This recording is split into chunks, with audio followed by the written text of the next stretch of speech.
I really like thinking about the expansion that we're seeing in a bigger context, in a societal context, because that pushes us to think about really important questions. Is the expansion of childcare for children or for parents? And of course, we know that it's to assist parents in getting back to work. But if we don't think seriously about the quality that we're providing to children in childcare, then we miss the really important connection that goes on with having parents at work and children in childcare.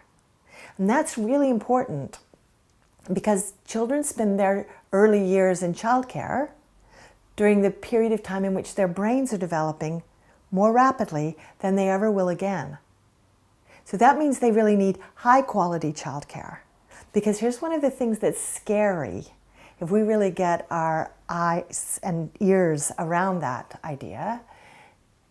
If our childcare isn't high quality, then we damage children when we never intended to. So it's not enough to have good quality childcare. We need really high quality childcare. And that matters even more once you have more children in childcare for longer periods of time, because the impact of childcare, if it's not high quality, is therefore broader and bigger and deeper. So the expansion in childcare is really exciting.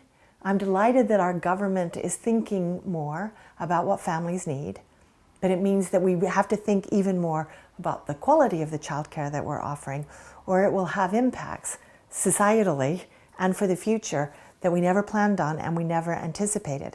And there's no need for that to happen because we've got the science that tells us what high quality childcare looks like. It's based on relationships, it's based on attachment, it's based on meeting children's emotional and physiological needs for reassurance and company and presence. And if we don't factor those key themes, those key qualities into the childcare that we're providing, then we'll have impacts that we never planned on. So I want to take that excitingness and I want to help us to think really seriously about what our children need while their parents are at work as well.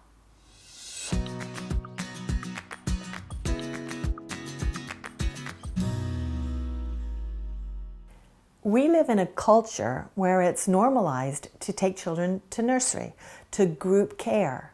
We just see that as ordinary and that's just what you do.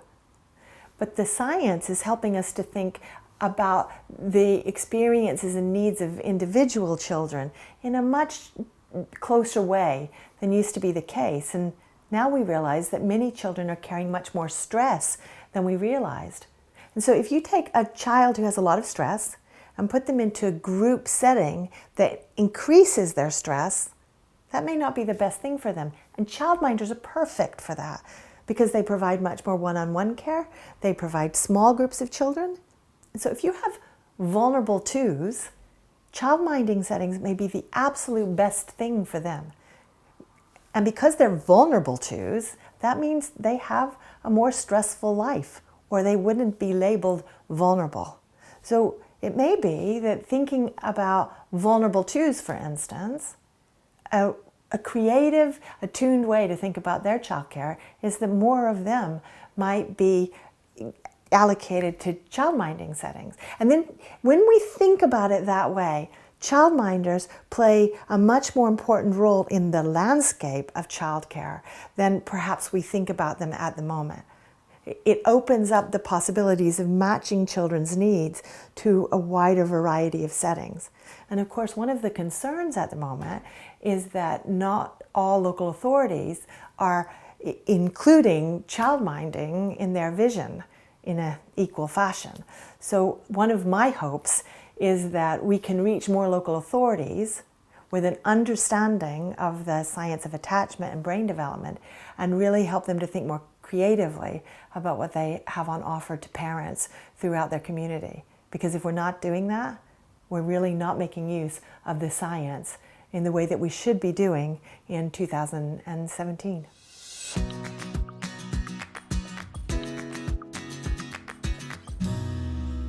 Thinking about a blended approach once again helps us to think about what are children's needs and experiences across a day.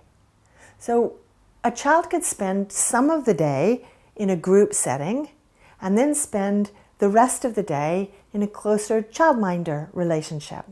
Of course, some children will go to the childminder in the morning, then go to nursery, then perhaps come back to the childminder, then get picked up by parents.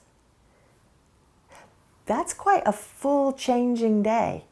And for some children, that's exciting and meets their needs. For other children, having something more stable across the day might suit their needs better. What I'm trying to say is that we need to think about the children's physiological needs, what we understand about their stress levels, what we understand about their wider life, and we need to match their childcare provision to our best understanding of their needs.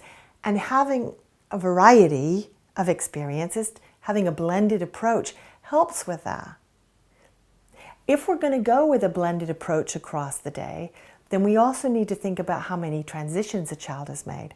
So if we have dropped off at childminder, dropped off at nursery, picked up by childminder, picked up by parents, how many transitions between people have children made during that day? So paying attention to those little tiny details about how those transitions are made and what it feels like for a child to say goodbye to somebody and to say hello to somebody, we need to think about that much more closely, because those reunions and partings are part of the little tiny ordinary moments that shape brains quite tremendously. So when we think about a blended approach, we need to think about what the details of children's experiences are once we're bringing that into their life, because that will have long-term impacts on what they think relationships are like and what their role is in that. And sometimes I think that once we've got the full package together, we can miss what some of those details look like in children's lives. The very best thing we can do is to have a variety of options for children and then think very carefully about what we think their emotional and physiological needs are and how we match what's on offer to that child.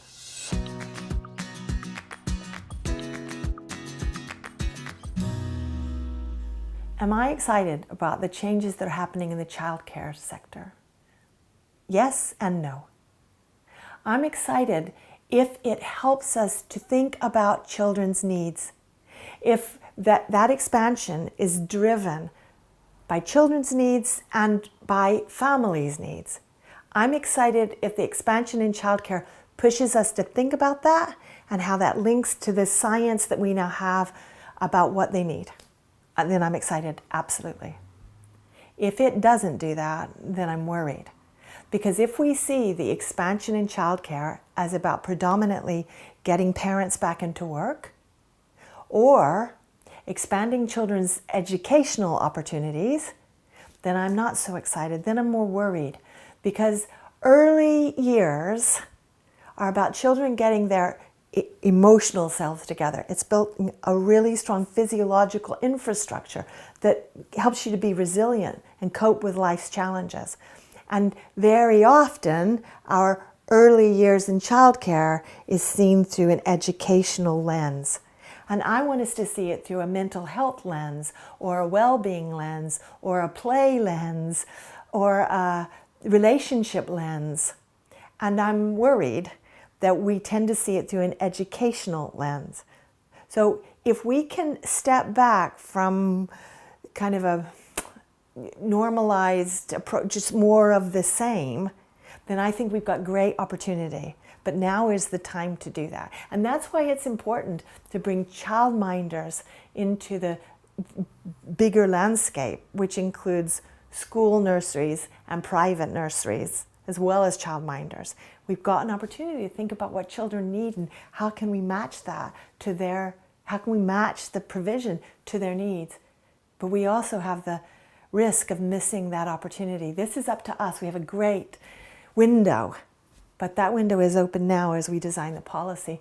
And we need to get it right now, because it will matter for children now, and it will matter for the kinds of future that we're creating by what we build into their bodies and brains.